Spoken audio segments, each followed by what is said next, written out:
Current का दोस्त है और लेंथ क्या है, रेजिस्टेंस की दोस्त है ना। तो ये तीनों चारों आपस में मिलके ना लड़ते भिड़ते रहते हैं, है ना।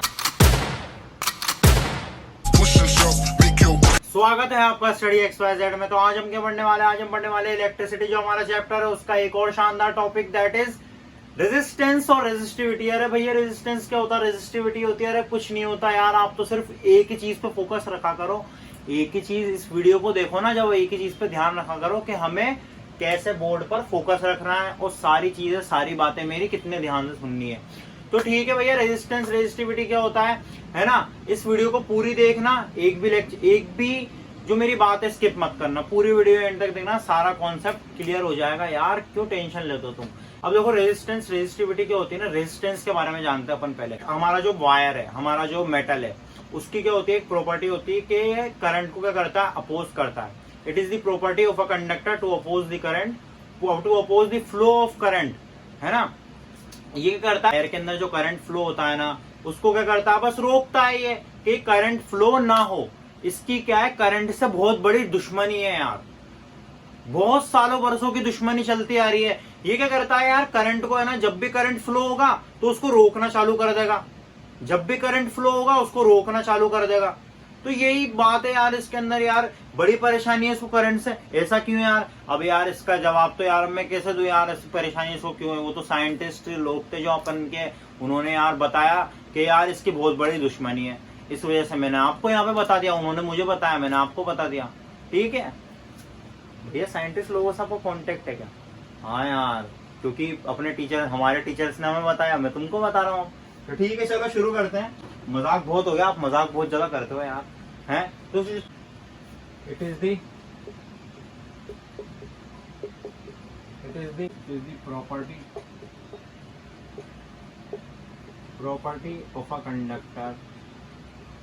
property of a conductor to oppose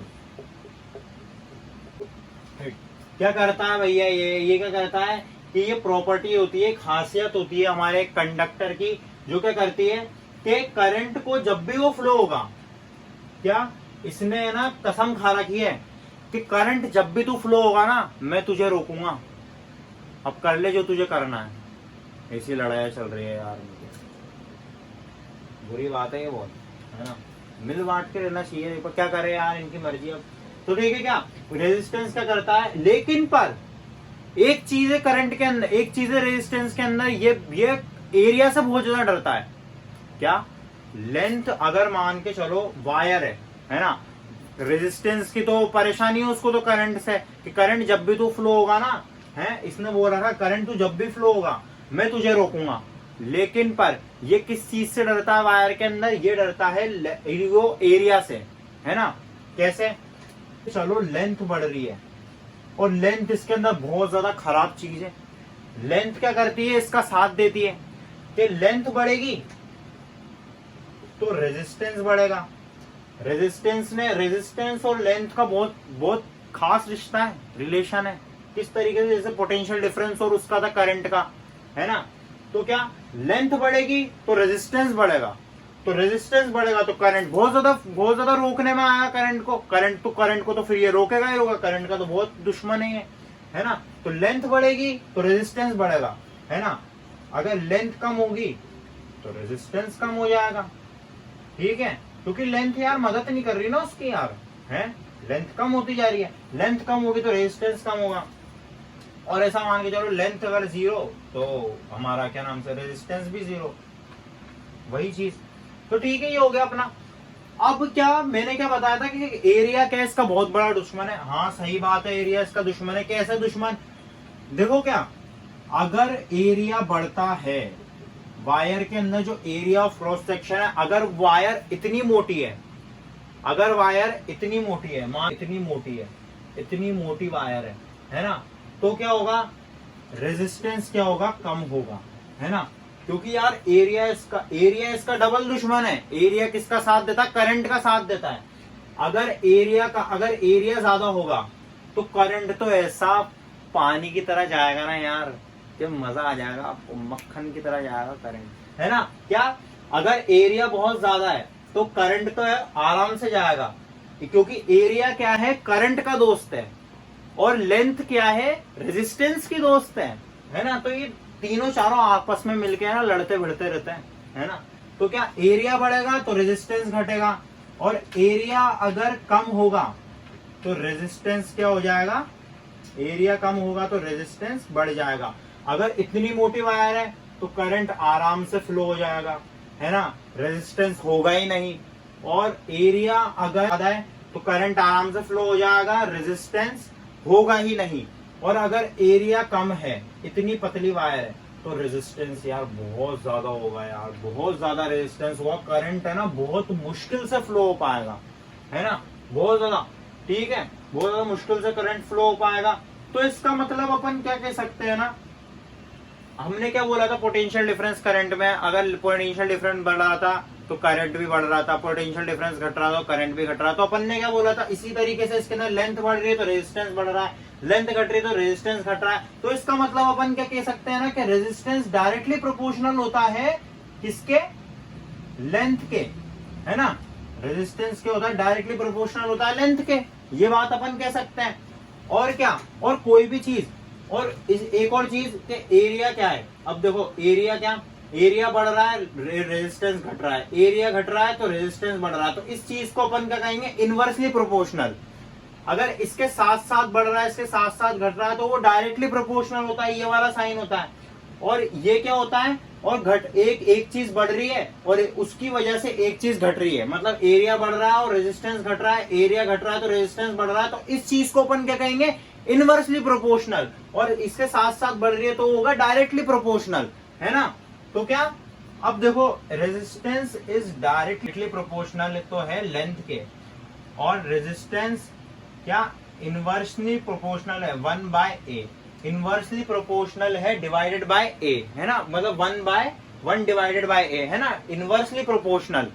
resistance inversely proportional है एरिया के और डायरेक्टली प्रोपोर्शनल है लेंथ के, है ना। तो क्या कह सकते हैं अपन, अब ये 1 है, इसकी जगह पे लेंथ को अगर अपन इससे इंटू होंगे तो यहाँ पे लेंथ आ जाएगी, है ना। Inversely is directly proportional to length and inversely proportional to area.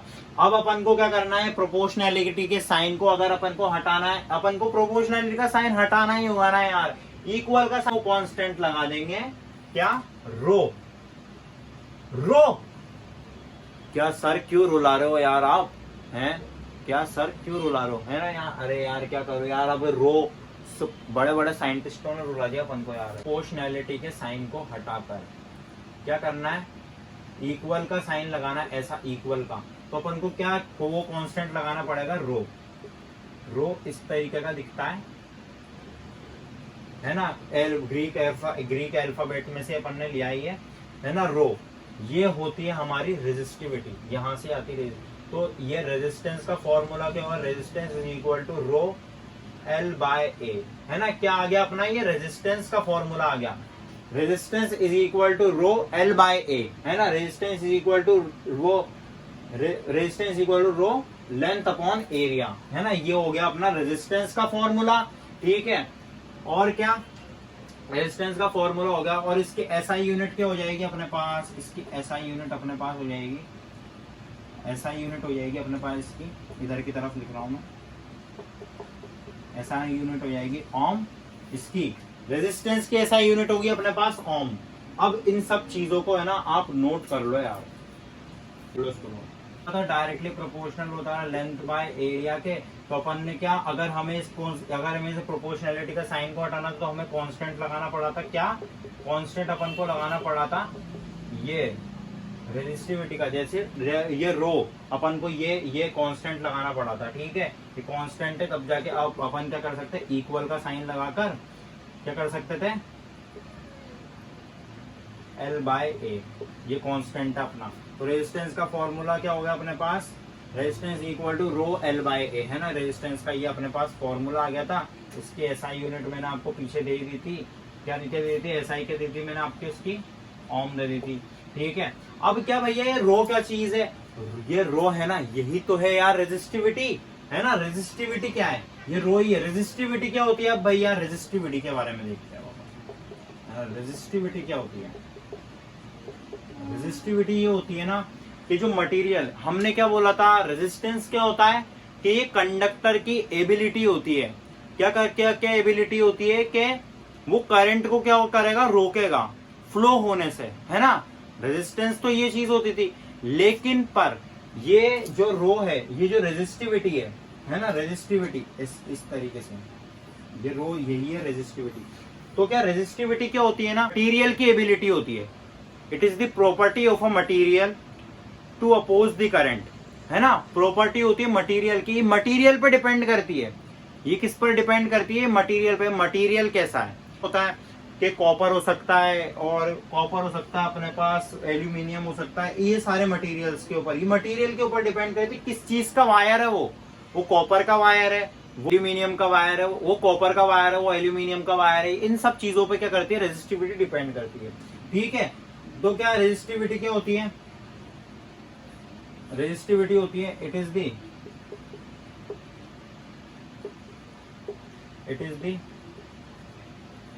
The property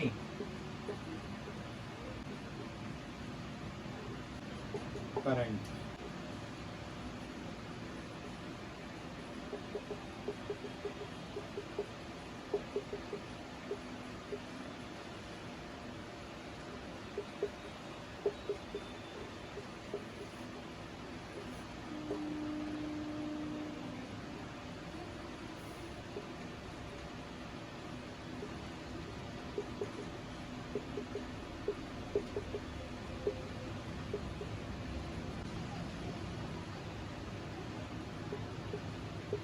resistivity क्या होती है, प्रॉपर्टी होती है कंडक्टर की जो अपोज करती है करंट को। और एक और चीज, it does not on length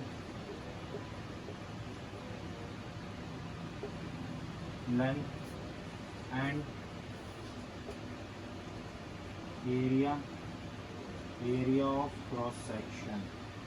area of cross section, it does not depend on a length and area of cross section। ये लेंथ और एरिया ऑफ क्रॉस सेक्शन पे डिपेंड नहीं करता, ये सिर्फ मटेरियल की एबिलिटी पे डिपेंड करता है कि मटेरियल कैसा है ना।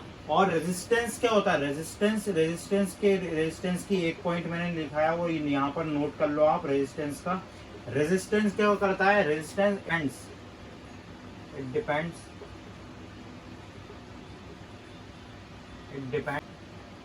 Length, it depends upon length and area of, ये क्या करता है, it depend upon length and area of cross section. आपको समझ में नहीं आ रहा तो मैं मुंह से ही बोल रहा हूँ, मुंह से आप लिख लो, है ना। तो रेजिस्टेंस के अंदर एक पॉइंट और जोड़ लेना, ये वाला। और इसकी एसआई यूनिट क्या होती है, एसआई यूनिट अपन को रेजिस्टिविटी की अपन को डिफाइन करनी पड़ेगी। किस तरीके से, क्योंकि रेजिस्टिविटी क्या होती है, ये रेजिस्टेंस का कांस्टेंट होता है ना, कांस्टेंट होता है रेजिस्टेंस का। रेजिस्टेंस और रेजिस्टिविटी ये दोनों एक दूसरे के बिना अधूरे हैं यार, इनका बहुत प्यारा रिश्ता है, बहुत ऐसे ही बना रहे इनका रिश्ता। यूनिट क्या होती है ना, एसआई यूनिट होती है इसकी रेजिस्टिविटी की, ओम मीटर। अब अपन को इस जो रेजिस्टिविटी है इसकी जो एसआई यूनिट है ओम मीटर होती है इसकी। अपन को एसआई यूनिट इसकी डिफाइन करनी है। कैसे डिफाइन करेंगे अपन, इसको नोट कर लो आप पहले। रेजिस्टेंस का फॉर्मूला अपन ने क्या लिखा था, रेजिस्टेंस का फॉर्मूला बनेगा रो एल बाय ए, है ना। रो एल बाय ए अपन ने रेजिस्टेंस का फॉर्मूला लिखा था। तो अब ये जब एरिया इधर मल्टीप्लाई में, इधर एरिया इधर डिवाइड में, इधर आके मल्टीप्लाई में आ जाएगा, है ना। और लेंथ इधर वो मल्टीप्लाई में इधर आके डिवाइड में आ जाएगी, और रो इधर की तरफ ही रहेगा रेजिस्टिविटी। तो अब क्या, रेजिस्टेंस की एसआई यूनिट क्या बताई थी मैंने, ओम इनटू, और वो एरिया की एसआई यूनिट क्या है, मीटर स्क्वायर, है ना। और लेंथ की एसआई यूनिट क्या है, मीटर। ठीक है, अब ये 1 मीटर से मीटर कैंसिल हो जाएगा, तो इधर तो फिर क्या बच जाएगा, इधर ये मीटर से मीटर कैंसिल हो गया एक, है ना। तो अब क्या, ओम इनटू मीटर, तो क्या ये हो जाएगा, ये क्या हो जाएगा, ओम मीटर। ये होगी अपनी एसआई यूनिट भी डिफाइन। एग्जाम में ऐसा क्वेश्चन जरूर आएगा, derivation of SI unit of resistivity, है ना, ऐसा आपको क्वेश्चन आ सकता है, तो उसके अंदर आप ये कर आ जाना। और इसके एसआई यूनिट भी आपको पता लग गई, ओम मीटर भी होगी, सारी चीजें अपनी कवर हो चुकी है। रेजिस्टेंस जल्दी जल्दी रिकॉल कर लेगा अपन। रेजिस्टेंस क्या होता है कि ये क्या करता है कि करंट को अपोज करता है फ्लो होने से, और ये जो और ये किस पे डिपेंड करता है, ये डिपेंड करता है लेंथ और एरिया पे। लेंथ और एरिया पे डिपेंड करता है ये, length and area of cross section के ऊपर रेजिस्टेंस क्या करता है, डिपेंड करता है। और अपना जो रेजिस्टिविटी होती है, रेजिस्टिविटी क्या करती है, रेजिस्टिविटी सिर्फ किस पे डिपेंड करती है, रेजिस्टिविटी डिपेंड करती है ओनली मटेरियल की एबिलिटी के ऊपर। मटेरियल की एबिलिटी के ऊपर रेजिस्टिविटी डिपेंड करती किस, और ये एरिया और लेंथ के ऊपर डिपेंड नहीं करती। तो अपना ये चैप्टर अपना जो टॉपिक है कंप्लीट होता है, रेजिस्टेंस और रेजिस्टिविटी। अगर वीडियो अच्छी लगी हो तो लाइक करना, सब्सक्राइब करना और बेल आइकन को जरूर प्रेस कर देना, और इस वीडियो को आगे से आगे शेयर जरूर करना। Thank you for watching this video.